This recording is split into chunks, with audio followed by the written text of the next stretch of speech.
Si tu veux pas arrêter là, je ne suis pas en train de mentir. On a déjà fait ce débat et vous avez montré un tableau pour présenter les noms. Donc je mens pas. Moi, je ne t'ai jamais dit que le nom était d'abord en hébreu et puis les Grecs l'ont traduit en grec. Je n'ai jamais dit ça. Non, je n'ai pas dit que tu as dit ça. Voilà. Je n'ai pas dit que tu as dit ça. Je dis ceci. Je dis que toi et Oustaz, vous nous avez permis de voir. Je n'étais pas seul. Moi, je t'ai jamais dit que... Pour moi, le nom, c'est même pas Yeshua. Hein. Moi, pour moi, il ne s'appelle même pas Yeshua. Ouais, mais tu me laisses finir ma phrase. Sinon, tu vas penser que je suis en train de t'accuser. Je ne fais pas ça. Vas-y. Voilà, je ne peux pas te faire dire ce que tu n'as jamais dit. Autrement, je deviens menteur. Voilà. Je dis que vous nous aviez permis, à travers une démonstration sous un tableau, le nom en hébreu, le nom en grec, c'est ce que vous aviez fait. Les témoins étaient là. C'était Yusou ou bien quoi là. Vous avez dit des noms là. Il faut débarquer, on va choisir. Lève ça. Bah, non, c'est pas toi, il parle, Donc c'est ce que voilà, allons-y, pardon. Ok, je vais t'expliquer un peu ce qu'on a dit, parce que je pense que tu n'as pas bien compris. En fait, c'est vous qui avez dit que le nom c'est Yeshua. Et nous, on vous a dit que voilà comment Yeshua est. Si jamais, on débat toujours, si le nom doit être Yeshua, il ne peut même pas être Jesus en grec. Parce que Jesus, c'est la traduction de Yeshua. Jesus est la traduction de Yeshua. Et Yeshua, c'est un nom de maudit pour les Hébreux.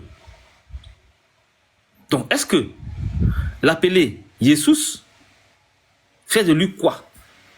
Et quand les Grecs ont appelé même Josué Jesus, les Hébreux n'ont pas accepté. Les Hébreux n'ont pas accepté. Voilà pourquoi le livre des Hébreux reste en hébreu. Et Josué s'appelle là-bas Yeshua. Les Grecs ont fait une traduction en grec pour les Grecs, mais ça ne concerne pas les Hébreux. Donc, Josué s'appelle toujours Yeshua. Il ne s'est jamais appelé Jesus. Il s'appelle toujours Yeshua. Les Grecs ont voulu l'appeler Jesus, mais Jesus, pour les Hébreux, est un nom de malédiction. Donc, pour eux, Jesus, c'est pas... On ne peut pas traduire Jesus par Yeshua, non. Yeshua, c'est un nom. Jesus, c'est une malédiction. Askia. C'est pas un nom. Ouais, vas-y. Askia. L'hypothèse que tu donnes Yeshua ou bien quoi qui sort de Jésus ou bien quoi, ce n'est pas la référence. Dieu n'est pas menteur. L'ange Gabriel qu'il envoie là, il est vérité. Il ne peut pas envoyer l'ange. J'arrive. Il ne peut pas envoyer l'ange Gabriel dit à Marie, l'enfant que tu vas avoir, qui a été annoncé par Moïse dans la loi, dans les prophètes, que cet enfant est maudit. Attends, est-ce que l'enfant est annoncé dans la loi? Pardon, ne profite pas pour insérer des choses. L'enfant n'est pas annoncé dans la loi, s'il te plaît. Dans la loi de Moïse, il n'y a pas l'enfant là-bas. Donc, pas profiter pour insérer des choses. Non, j'arrive. Si tu dis ça, ça veut dire que tu ne sais pas. Et je quel verset de Moïse qui annonce la naissance de l'enfant? Non, c'est pas parce que... Attends, Askia, c'est pas parce que tu ne sais pas que ça n'existe pas. Non, pardon. Je te demande quel verset de Moïse annonce la naissance de l'enfant. Bon, restons dans le sujet des camarades. Non, s'il te plaît, parce que tu as voulu insérer quelque chose, je vais balayer ça. Je n'ai pas inséré, attends, Askia, attends. Askia, tu es quelqu'un de calme. Non, parce que tu dis l'enfant était annoncé dans la loi de Moïse. Dans quelle loi de Moïse, dans quel verset de la loi de Moïse, on annonce la naissance de l'enfant? Ça n'existe pas. Il ne faut pas faire dire ce que les textes n'ont pas dit. Non, Askia. C'est grave, il ne faut pas faire dire ce que les textes n'ont pas dit. La loi de Moïse n'a jamais annoncé la naissance de l'enfant. Laisse-moi parler pour juger de ma véracité ou de ma fausseté. Si toi seul tu dois parler, comment est-ce que tu peux juger de ce que je dis? Voilà. Je dis, Dieu qui est la vérité, envoie l'ange Gabriel, dit à Marie, tu vas avoir un enfant. Dieu est vérité, il ne peut pas dire à Marie, ton enfant là, son nom c'est cochon, son nom c'est maudit. C'est pas... It's not make sense. Ça n'a pas de sens, quoi. Oui, non, it does not make sense. Voilà. Yeah, donc, à partir de ce moment-là, tout ce qui vient après, des commentaires, des quoi, des Grecs, nous, on s'en fout de ça. Voilà. Non, j'ai pas ça. Ok? Bon, maintenant, je dis, cet enfant qui est né là, attends, je vais terminer. Cet enfant qui est né là, Askia, soyons patients, je vais me muter, tu vas parler. Voilà. On va dépassionner la chose. Cet enfant qui est né, d'accord, a été annoncé dans la loi de Moïse. Ah non, c'est pas vrai ça. J'arrive, frère, j'arrive. A été annoncé par les prophètes. Et comme tu dis que tu n'acceptes pas ça, d'accord, on va lire la parole de Jésus lui-même. Regarde. Dans la loi de Moïse, moi je n'ai pas à te montrer, mais ce qu'il a dit là, Jésus a dit ça. Attends, je vais te montrer ça. Voilà. Luc 24, 44, on ne parle pas de ça. On dit dans la loi de Moïse. Il faut donner le texte. C'est la loi de Moïse. Frère Youssef. La loi de Moïse, c'est où dans la loi de Moïse? Frère Youssef, je viens de donner une affirmation. C'est où dans la loi de Moïse? Il ne faut pas faire de la manipulation des textes. Je ne fais pas de la manipulation. Je vais lire la loi un texte. De Moïse, là. On connaît la loi de Moïse. C'est quel verset de la loi de Moïse qui annonce la naissance de l'enfant? D'accord. Je vais lire un texte qui confirme dans la verset de la loi de Moïse annonce la naissance de l'enfant? D'accord. Non, j'arrive. La question n'est pas claire. J'ai compris, frère. J'ai compris. Soyons dépassionnons la chose, ne soyons pas sur... Justement, voilà pourquoi on veut un texte. Voilà pourquoi on veut un texte qui ne vient ni de toi ni de moi. Donne le texte de la loi de Moïse qui annonce la naissance de l'enfant. La loi de Moïse. Chaque fois que je parle là, j'apporte toujours des tests. Voilà. On connaît la loi de Moïse. Donne la loi de Moïse, s'il te plaît. D'accord, j'ai compris, voilà. Ok, voilà. Parce que Luc, c'est pas la loi de Moïse, hein. S'il te plaît, on va écouter le propos de Jésus, s'il te plaît. Non, je veux le propos de Moïse. Je vais d'abord établir que ce que j'ai dit, Jésus même a dit ça d'abord. Attends, faut le laisser. Il va faire passer Jésus pour un menteur. Vas-y. Ok, vas-y. Non, allez-y, prenez la parole. C'est bon, merci. Vas-y, faut lire. Dans la loi de Moïse. Vous m'empêchez de parler. Vous voulez m'orienter dans une... Non, laissez-moi m'exprimer. On t'écoute maintenant, non? On t'écoute maintenant, il faut parler. Parle. Merci beaucoup. Mais tu ne vas pas t'échapper. Je dis, l'enfant de Marie, là, il a été annoncé dans la loi de Moïse, dans les prophètes. Voilà ce que Jésus lui-même dit. Dans Luc 24, le verset 25 au verset 27. Je lis ça et puis je m'arrête. Luc 24, 25 à 27. Alors Jésus leur dit, ô homme sans intelligence, dont le cœur est lent à croire tout ce qu'ont dit les prophètes. Verset 26. Ne fallait-il pas que le Christ souffrit ces choses et qu'il entra dans sa gloire? Verset 27 enfin. Et commençant par Moïse et par les prophètes, il leur expliqua dans les Écritures ce qui le concerne. Dans la loi de Moïse, là, Jésus est là-bas. Voilà ce que je voulais dire. Merci. Ok, merci beaucoup. Et puis je vais rebondir dessus. En fait, tu vois comment vous faites la manipulation du texte? Écoute-moi bien, écoutez-moi bien tout le monde. Tout à l'heure, il dit la naissance a été annoncée dans la loi de Moïse. On parle d'annoncer la naissance de quelqu'un. Et parler de quelqu'un, ça fait deux. Annoncer la naissance dans la loi de Moïse, ça n'existe pas. Parler de lui, c'est l'âge. On peut faire allusion à quelqu'un, c'est parler de quelqu'un. On peut dire que c'est parler de quelqu'un. On peut même donner son nom ou bien parler de quelque chose qui va arriver. Et puis si c'est lui qui vient réaliser, c'est parler de lui. Mais annoncer sa naissance, c'est autre chose. Et donc quand tu dis que la naissance a été annoncée dans la loi de Moïse, on s'insurge en faux. En totalement faux. Il dit quoi? Il dit à ce qu'il y a de lui. Oui, j'ai lu ton commentaire, je lui ai fait une invitation, il n'a pas accepté l'invitation au cœur d'ange. Je lui ai fait une invitation, attends, je vais voir si c'est lui qui a fait la demande, donc c'est pas lui, c'est Origine. Je lui ai fait une invitation, s'il accepte, il va monter, il n'y a pas de problème. Donc, la loi de Moïse n'annonce pas la naissance d'un enfant. Non. La loi de Moïse peut faire allusion à quelqu'un, peut-être.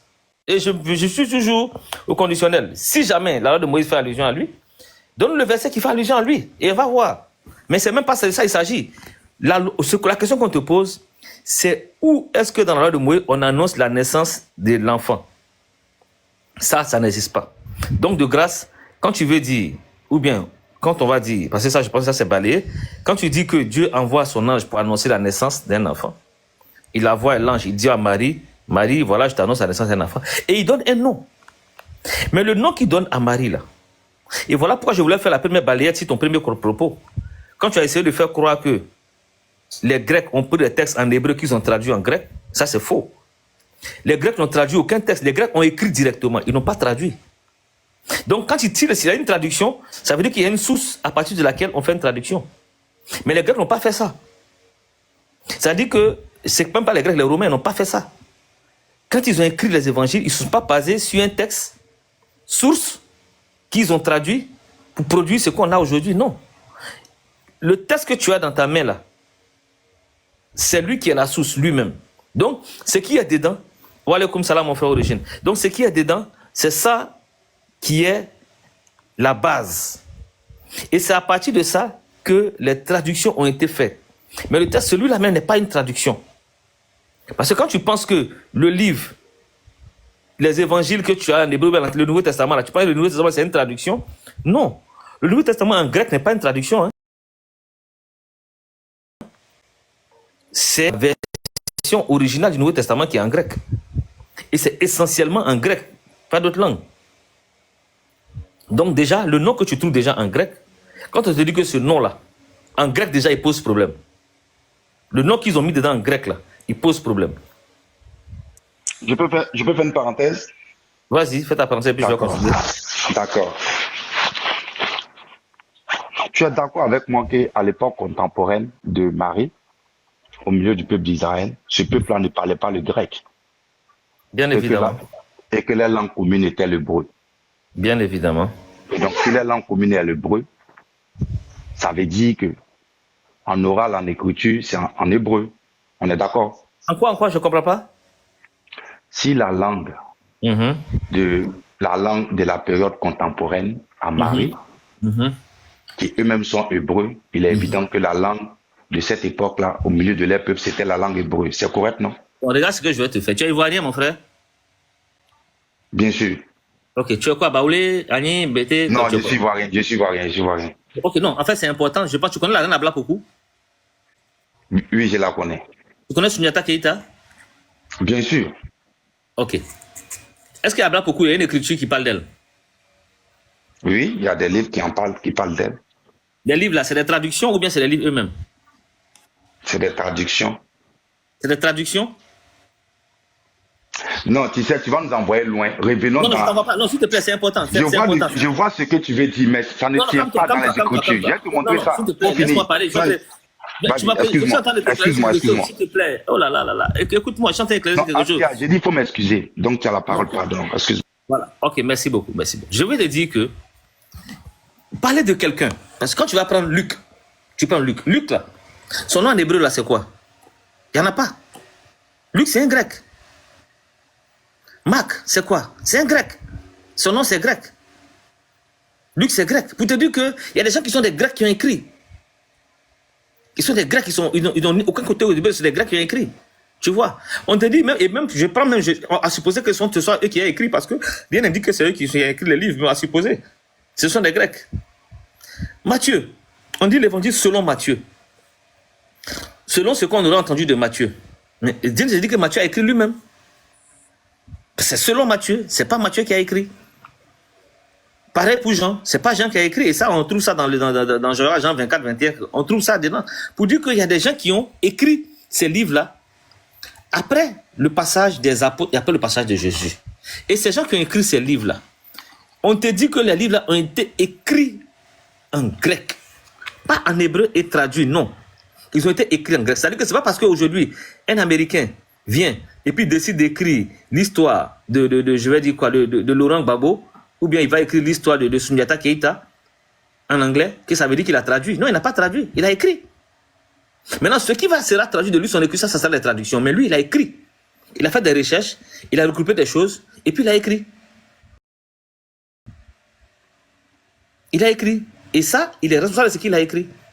Ce n'est pas une traduction où il y a une écriture qui est là, sur laquelle il se base pour écrire. Non. Lui, il a écrit.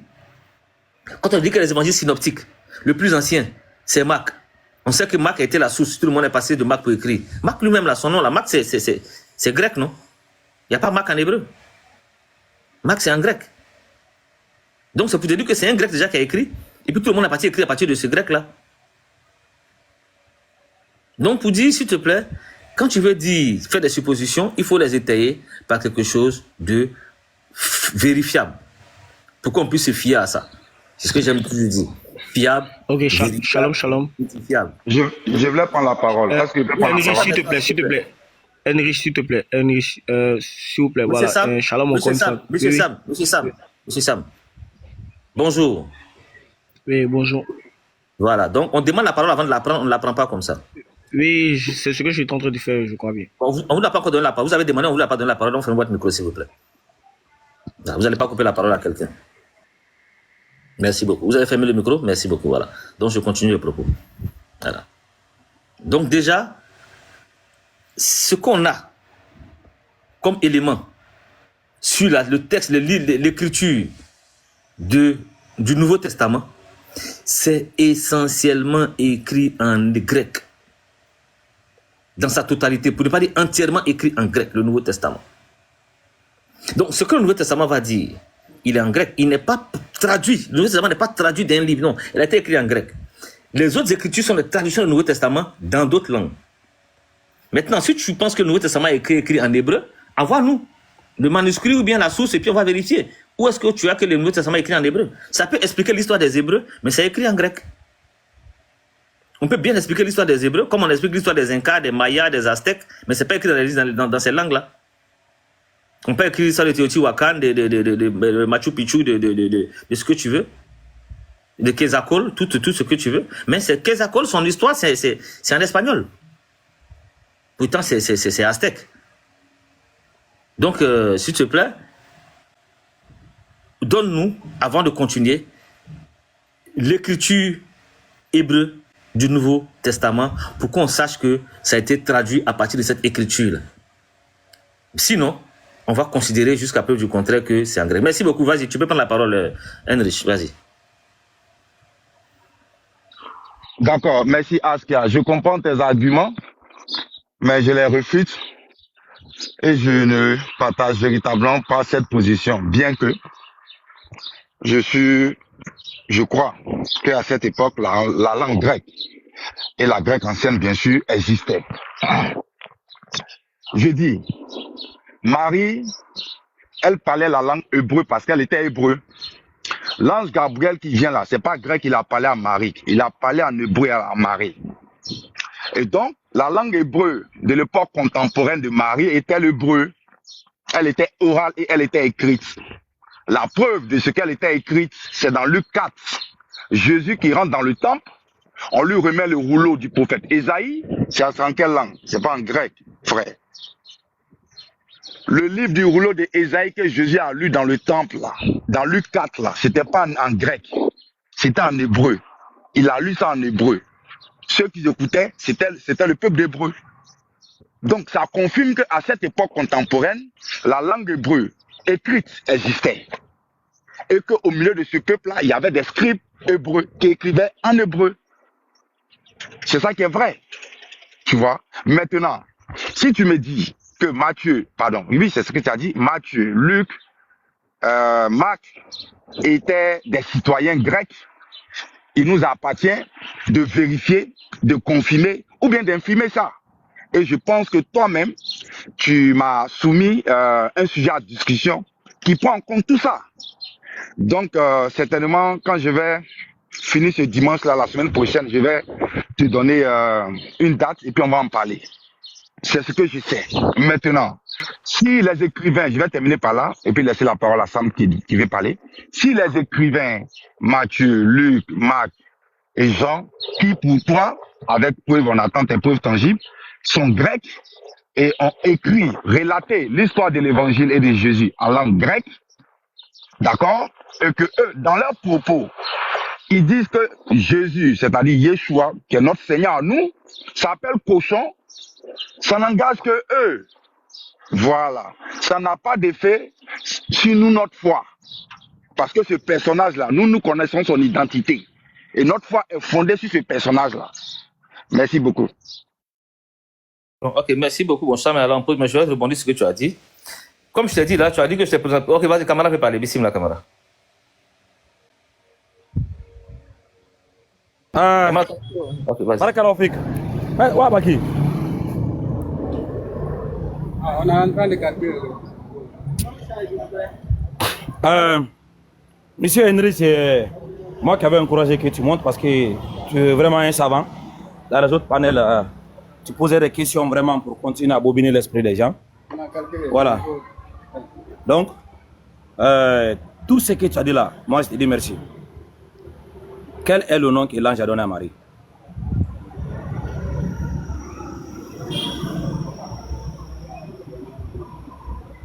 Henry. Oui, Oussad, excuse-moi, mon téléphone était dans ma poche, je suis en train de marcher. Voilà, donc, comme je l'ai dit tout à l'heure là, J'ai dit, ce nom se trouve dans Luc chapitre 2. Et très bien. C'est bon. C'est bon. Non, ne m'explique plus, j'ai déjà entendu. Je veux juste que tu réponds maintenant. Ça, c'est vers la fin. Quel est le nom que l'ange a donné à Marie? Yeshua. Ok. Yeshua. Ok. Yeshua, là, c'est écrit où? C'est dans Luc 2. Montre-moi ça. Luc 2, verset combien? Oui, mais au sage, la difficulté qui se présente ici, c'est que la Bible que j'ai dans mon téléphone ici, elle est en langue française.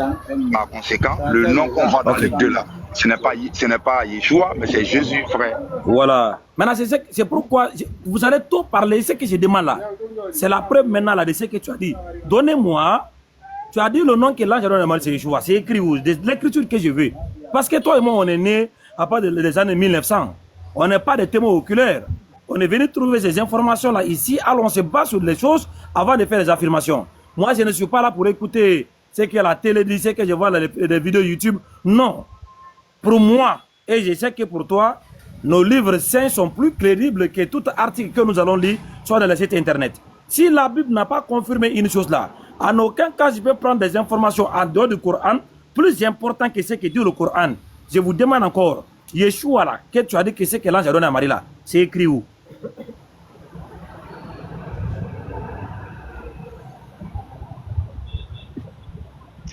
Donc, comme je te le dis,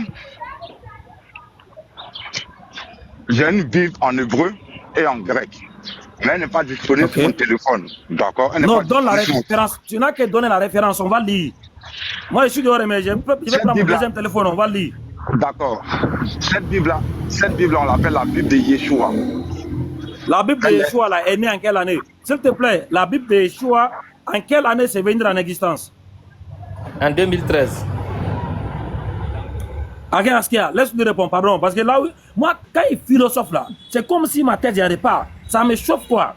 Je n'aime pas les gens qui voient la vérité et continuent à maintenir les gens dans le mensonge. C'est un danger. Non. En quelle année?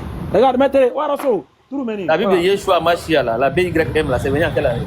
Oui, Askia, voilà. Askia, s'il te plaît, je vois qu'il y a trop de tension, il y a trop de passion. Moi, je il n'y a pas de passion ici. Voilà. Laisse ça, donne. La Bible. Ouais. La Bible de Yeshua là, est née en quelle année? Elle a été éditée en quelle année? C'est ce que tu veux dire? Non, mais est-ce que la Bible de Yeshua a existé à quand? Ça venir en existence à quelle époque? Il y a moins de 10 ans. Hein? Très bien. Maintenant, avant la Bible de Yeshua, là, c'était quelle Bible qui était là? Non, nous avions différentes versions.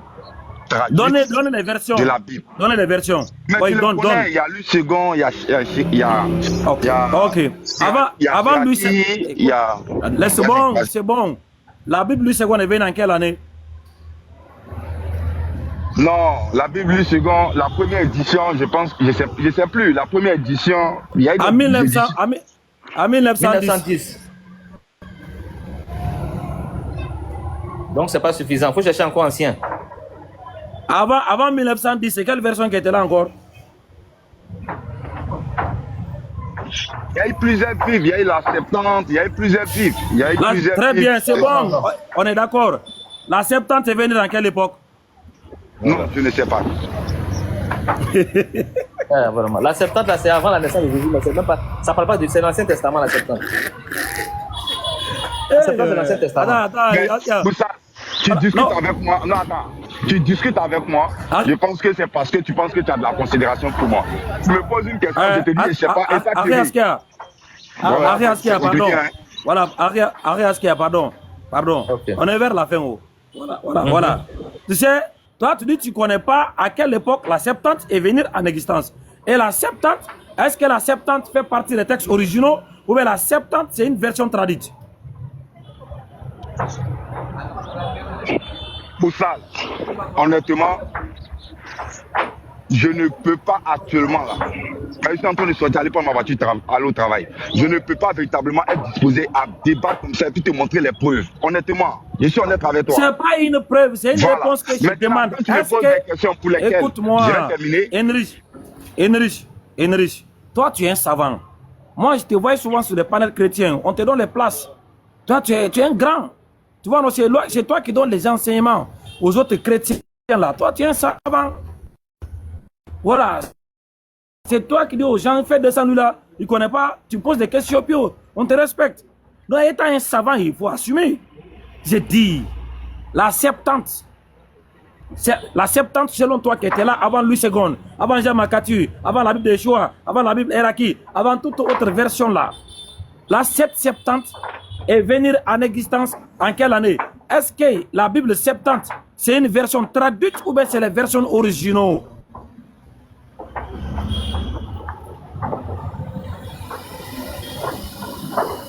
D'accord, Oussaz, premièrement, je ne suis pas un savant, je ne suis qu'un simple chrétien. Voilà. Et je ne dirige aucun panel. Non, soyons véridiques, voilà. Je ne suis pas un savant, je suis un simple chrétien. Voilà. Et je ne dirige aucun panel, je suis participant comme ce matin. Maintenant, quand tu me poses la question... Tu es parti? Sam, tu es parti? Sam est parti. Ça fait peur à Sam avec ta question là. Il a fui. Bon, faites-le monter. Il a fui, il est descendu, Sam a fui. Non, il est juste en bas, il a juste en bas. Après, ça sent tout pour répondre, il a sauté. Il est juste en bas. Voilà. Donc, quand tu me poses des préoccupations sur la datation de certains manuscrits, il m'est difficile de répondre. Donc, je ne peux pas mentir. Je te dis, je ne sais pas. Ça, Okay, je suis honnête avec ma conscience. Voilà. À l'impossible, nul n'est tenu. On a compris. À l'impossible, nul n'est tenu. On a compris. C'est ça, non? À l'impossible, nul n'est tenu. Si tu ne connais pas, tu ne vas pas inventer. Voilà, maintenant, on va résumer. On va résumer. La Septante, cette version est venue en existence entre le 5e et le 6e siècle. Avant Jésus-Christ. Voilà. Non, après. Oh, la Septante, pardon. Lui, il parle de la Septante. Moi, je parle de la Vulgate. Voilà. Ah ouais. La Septante a existé. Ça n'est même pas le Nouveau Testament. Hein. La Septante, c'est une version traduite en grec de l'Ancien Testament, le Pentateuque.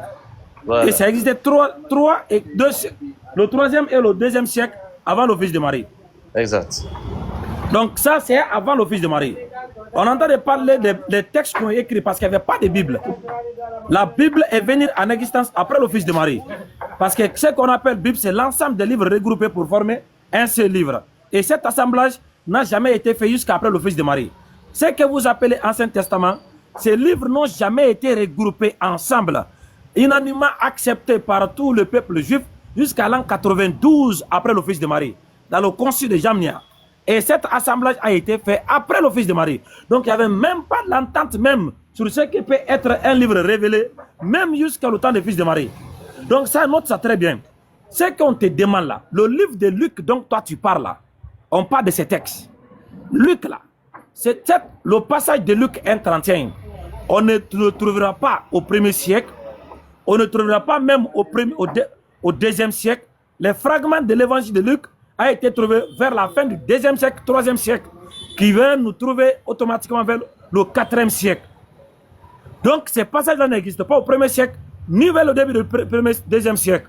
C'est vers la fin du 2e siècle, début du 3e siècle. C'est comme ça qu'on trouve les fragments de l'évangile. Il n'y a même pas de livre complet de Luc. Il n'y avait pas. Il n'y a aucun livre complet qui peut se trouver indépendant de Codex Sinaiticus. Tout ce que vous trouvez aujourd'hui là-haut a été fait au 4e siècle. Il n'y avait pas de Bible au 1er siècle, il n'y avait pas de Bible au 2e siècle, il n'y avait pas de Bible au 3e siècle. Toutes les Bibles que vous avez aujourd'hui sont débutées au 4e siècle. Ça veut dire qu'il y a 400 années après l'office de Marie.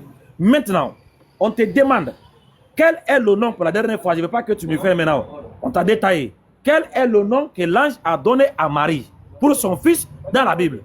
Si tu donnes Yeshua là, c'est écrit où? Parce que si tu vas prendre l'évangile selon Saint Luc, cet évangile n'existe dans aucune langue. Toute autre langue que tu vas prendre en dehors de langue dans laquelle c'était écrite, ça devait une traduction. Et nous, on va te demander, ton traducteur là, où a-t-il sorti le nom qu'il a mis dans sa traduction? Comme en anglais, comme en français, comme en chinois, comme dans les autres langues. Tu as pris ça où? À l'origine, on va aller vérifier les textes qu'il a traduits. Il a traduit quel texte?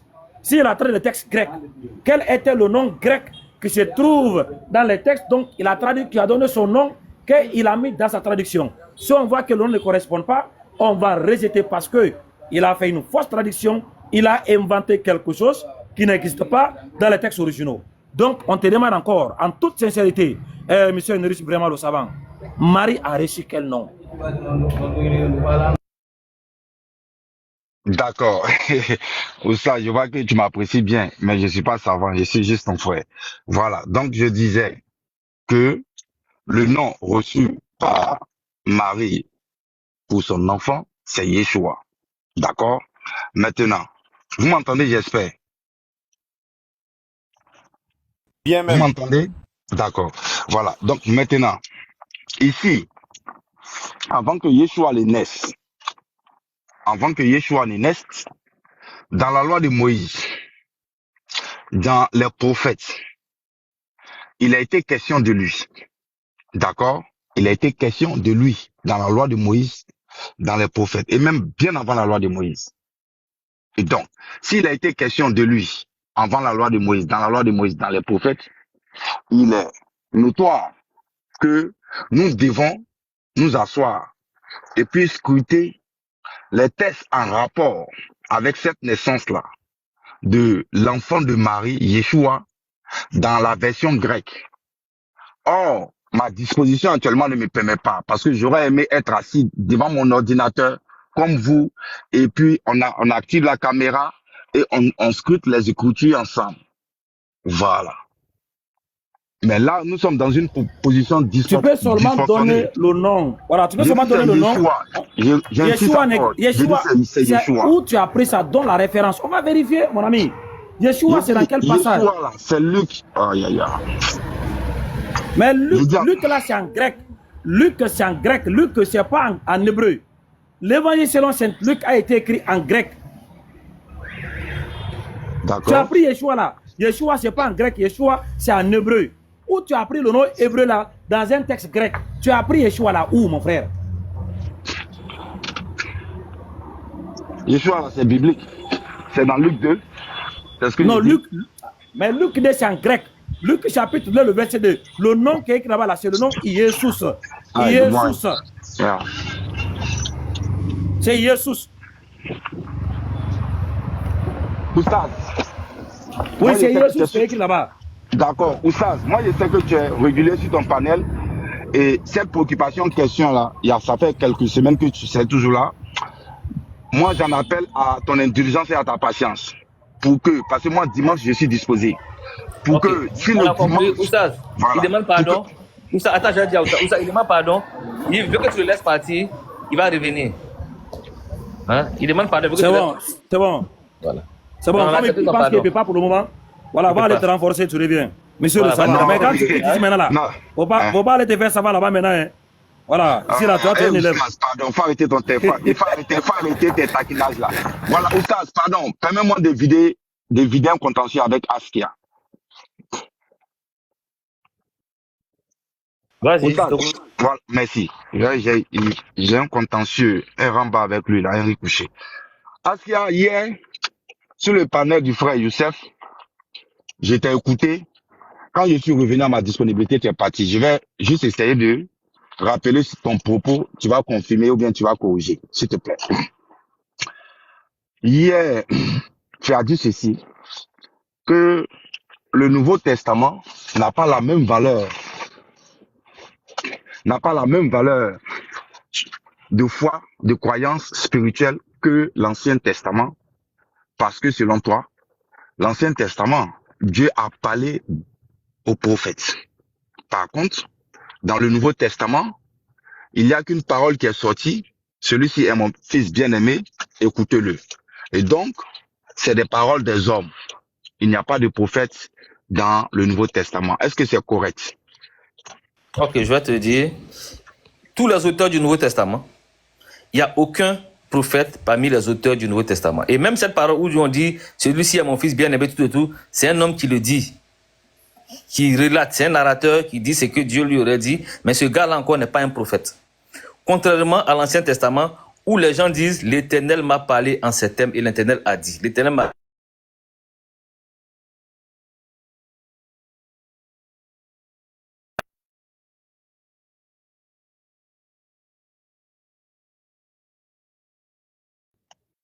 Askia, tu es parti en pause, hein, frère. Faut revenir.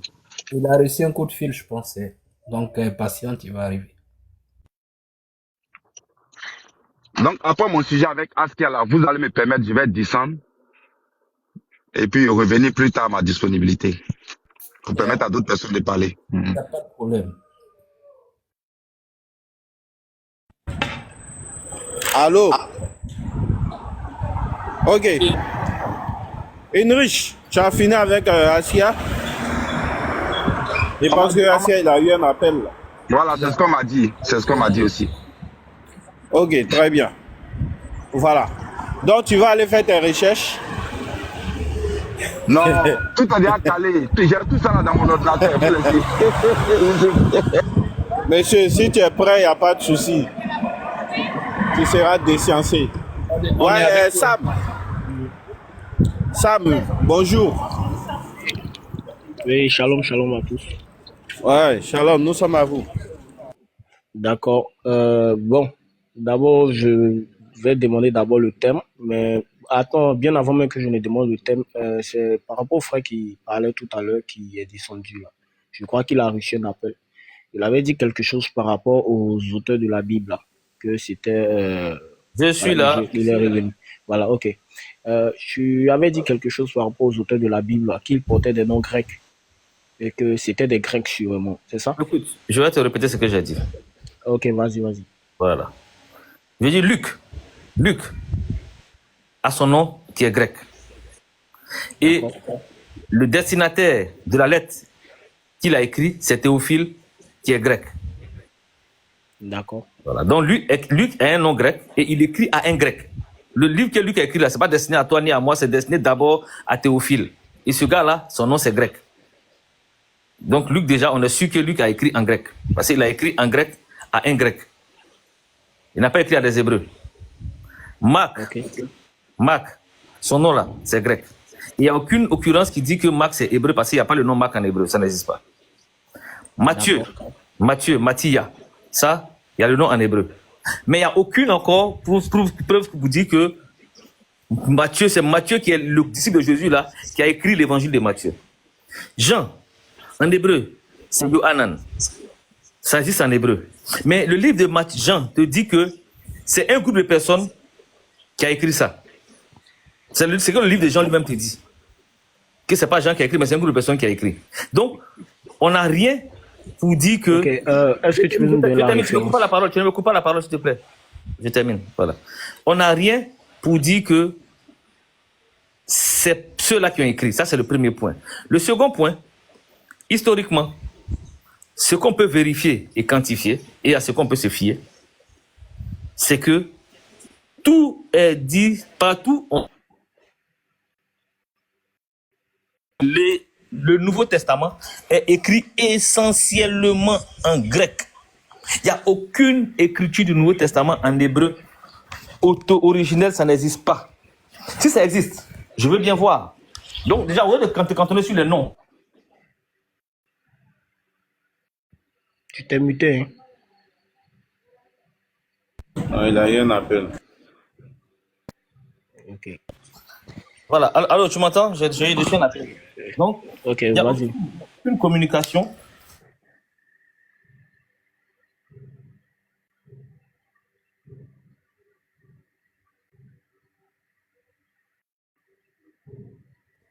Askia, on t'entend pas. Hein? Je crois qu'il a reçu encore un appel. Voilà, j'ai reçu un appel, je dois bouger. Mais je vais t'expliquer quand même. En fait, comme je te disais là, la base, c'est d'abord de faire comprendre que le Nouveau Testament là, il est écrit en grec. Et ça, tout le monde est d'accord dessus. Parce que on n'a jamais vu un seul fragment, une seule lettre même, une seule phrase ancienne du Nouveau Testament en hébreu. Jamais. Tout ce qu'on a du Nouveau Testament, c'est en grec. Maintenant, quand je parle du nom de Luc et du nom de Marc, c'est des parenthèses.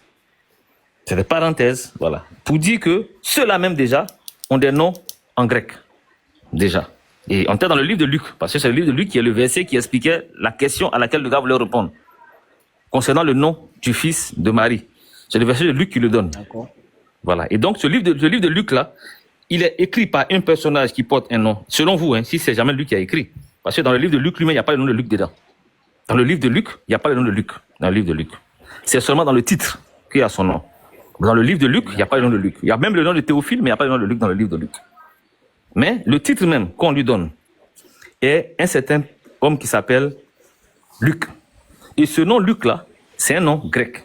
Et celui à qui ce gars-là écrit sa lettre, lui, il porte un nom grec, Théophile.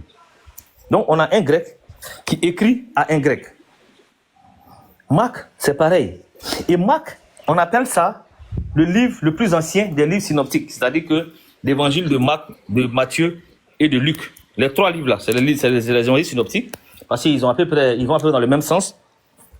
Et ces trois livres-là, le plus ancien, c'est Marc. Et Marc, lui-même, son nom-là, c'est un nom grec. Parce qu'il n'y a pas Marc en hébreu. Ça n'existe pas. On ne sait même pas qui il était, celui-là même encore. Et même dans le livre de Marc encore, il n'y a pas le nom de Marc dedans. Donc on ne sait pas qui il était. Et son nom, c'est un nom grec.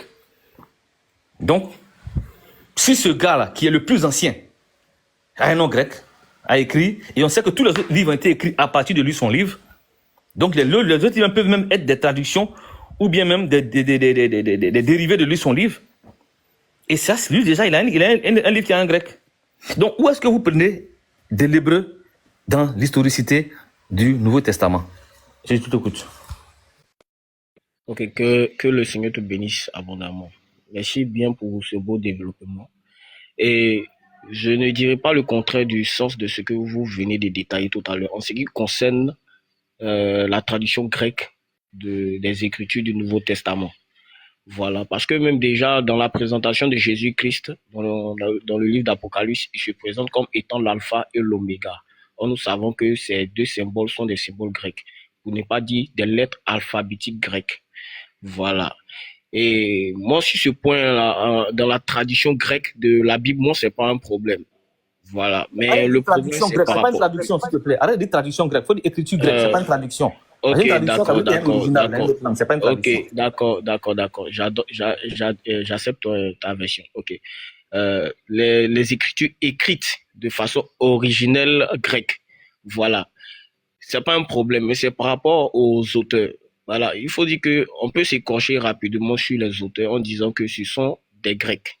C'est pas parce qu'ils portent des noms grecs qu'ils sont grecs. Parce que je peux voir peut-être dans ton nom, si je sais pas si, voilà, tu peux me donner ton nom dans le complet, mais tu verras que dans ton nom, il y a un nom français. Par exemple, moi je m'appelle, je dirais Kambiré Sanson Évariste. Évariste, ce n'est pas lobby. Bon, pour dire, c'est pas un thème ou bien une expression ivoirienne. Voilà, je suis ivoirien, mais j'ai un nom qui est directement lié à ma langue, et j'ai un nom que j'ai adopté de ceux-là qui m'ont colonisé, de ceux-là qui sont descendus sur nous. Donc, on peut porter un nom comme Matthieu, comme Marc, comme Luc, parce que ce sont ces personnes-là qui étaient les détenteurs, ou bien pour ne pas dire des personnes qui étaient là pour coloniser, pour mettre tout le monde au pas. Donc, ça peut se faire. Déjà, même en nous disant que le livre de Luc déjà fait référence à quelqu'un qui, du moins, explique une histoire à un certain Théophile. Et quand tu vas voir dans le livre de Marc, pour confirmer l'auteur qui a écrit le livre de Luc, il donne sa deuxième version dans le livre de Marc. Et dans le livre de Marc, et du moins Actes des Apôtres, je vous l'ai dit, dans le livre des Actes des Apôtres, et il va ajouter l'expression « excellence Théophile ». Donc, il faut dire que c'est une personne très élevée, à une autorité, voilà, qui va écrire ce deuxième livre. Est-ce que tu permets? Quand tu vas finir, il faut faire le relais. Quand tu finis, Chef, c'était quoi la question? La question, j'avais posé la question de savoir les noms qu'il venait de citer là. C'était par rapport aux noms. J'avais dit que par rapport à la version, ce n'est pas un problème. Ouais, du moins, bon, par rapport à ce qui est écrit, que ce soit en grec ou que ce soit en hébreu, moi, j'ai pas de problème avec ça. Voilà. Mais j'avais un problème au niveau des noms qu'il avait dit, parce qu'il parlait comme disant que ces personnes dans ces hôtels étaient confirmés grecs. Parce qu'aucune de ces écritures dans la Bible ne dit que ces hôtels étaient des grecs. Voilà. Donc, je disais tout, je voulais me faire comprendre. Sam. Quand tu dis aucune écriture dans la Bible me dit que ces auteurs-là étaient grecs, mais aucune écriture de la Bible dit que ce sont des auteurs eux-mêmes. Ce sont ceux-là même qui sont des auteurs. Aucune écriture Voilà, de la donc, Bible te dit que... J'arrive, je termine. Aucune écriture de la Bible te dit que ceux-là même sont les auteurs. Aucune écriture. Aucune te dit que ceux-là même sont les auteurs déjà. Avant même de dire d'abord que la Bible ne dit même pas qu'ils sont grecs, mais la Bible ne te dit même pas que c'est eux qui ont écrit. Donc pourquoi toi tu dis que c'est eux qui ont écrit? Donc, il va falloir d'abord que la Bible me dise clairement, ah, je suis l'auteur. Mais je reviens rapidement sur ce que je disais. Parce que, en parlant de, c'est pas la Bible qui mentionne les noms, etc., etc., là, je vais t'éclairer un peu sur un petit point rapidement. La Bible nous dit tout simplement que toute écriture est inspirée de Dieu, utile pour enseigner, corriger et instruire dans la justice. Bon, je ne comprends pas pourquoi est-ce qu'un livre qui est destiné non seulement à corriger et à instruire les hommes, vous voulez que ce même livre-là soit marqué et référencié par des hommes. C'est pas possible. On ne peut pas mettre un nom humain tout en sachant bien que cette personne, l'authenticité ou bien la première base ou bien la base que nous cherchons là, c'est de montrer la divinité de Dieu. Je peux te poser une question? Je peux te poser une question? Vas-y. Qui a écrit le livre d'Ésaïe? Qui a écrit le livre d'Ésaïe? Je dirais que c'est le prophète Ésaïe. Est-ce qu'on trouve le nom d'Ésaïe dans le livre d'Ésaïe? On trouve le nom d'Ésaïe. Est-ce qu'Ésaïe, dans le livre d'Ésaïe, dit que c'est lui qui a écrit son livre? Qui dit que c'est lui qui a écrit non. Est-ce qu'Ésaïe dit qu'il a communiqué, parlé avec Dieu? Dans son livre. Parler avec Dieu. Eh ouais. Est-ce qu'Ésaïe dit... Oui, parce qu'Ésaïe dit l'Éternel me parle en ces termes. Il dit. Effectivement. Voilà. Donc, il dit qu'il a eu une conversation avec Dieu parce que l'Éternel lui a parlé. Est-ce qu'Ésaïe dit que l'Éternel lui a parlé? Effectivement. Voilà. Est-ce qu'Ésaïe a eu peur de dire aux gens que c'est moi que l'Éternel a parlé et c'est moi? Il n'a pas eu peur. Il n'a pas eu peur. Oui. Il a mis son nom dedans. Il a mis son nom. Dans son voilà. Est-ce que dans le livre de Luc, là, Luc dit aux gens que c'est Dieu qui lui a parlé? Luc n'a jamais dit ça.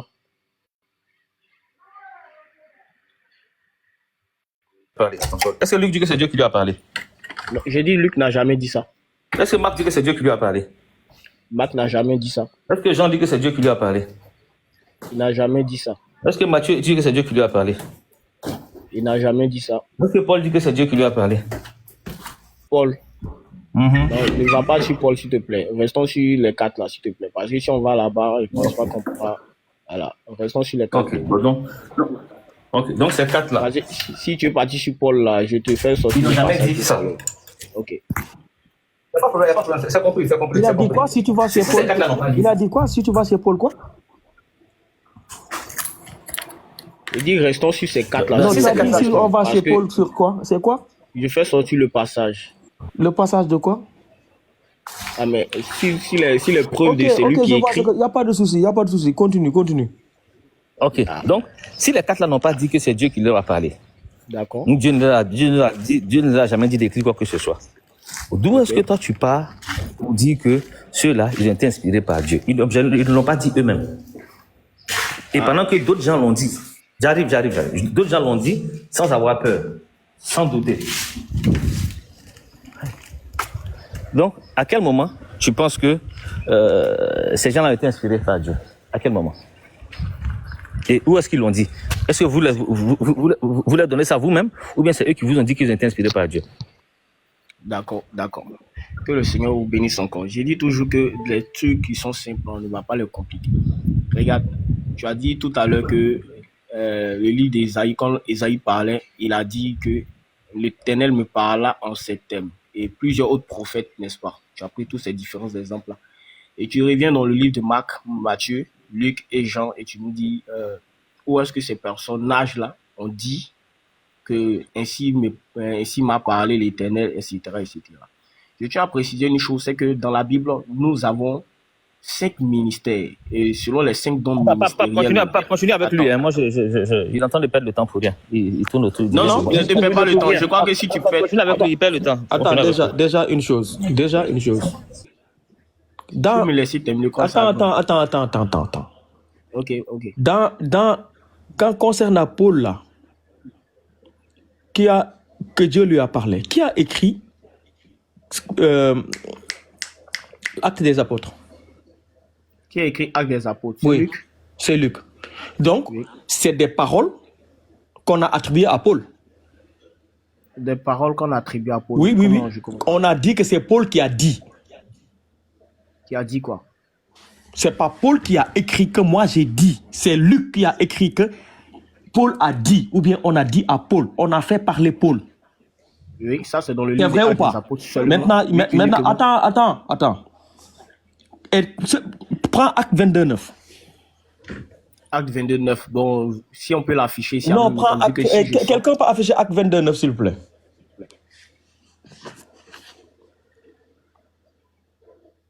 Moi, je vais l'afficher. Acte 22, 9. Ok.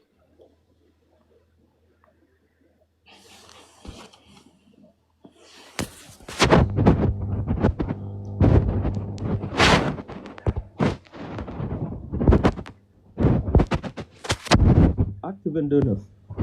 Il faut lire. Oui, acte 22, 9. Tu peux l'agrandir. Mettez-moi en grand, s'il vous plaît. Il faut lire. Ok, acte 22, à partir du verset 9, on dit ceux qui étaient avec moi vit bien la lumière, mais lui, il n'entendit pas la voix de celui qui parlait. Ceux qui étaient avec lui, ils virent bien la lumière, mais n'entendirent pas la voix de celui qui parlait. C'est ça, non? Oui. C'est là où Paul, oui, le Seigneur est apparu à Paul. Parce que si on continue ici, on voit la discussion qui s'est passée. N'est-ce pas? C'est sur la route de Damas, n'est-ce pas? D'accord. Ok, on va prendre acte. Alors je dis que... Attends, oui. frère. Oui, c'est ça, effectivement. S'il te plaît.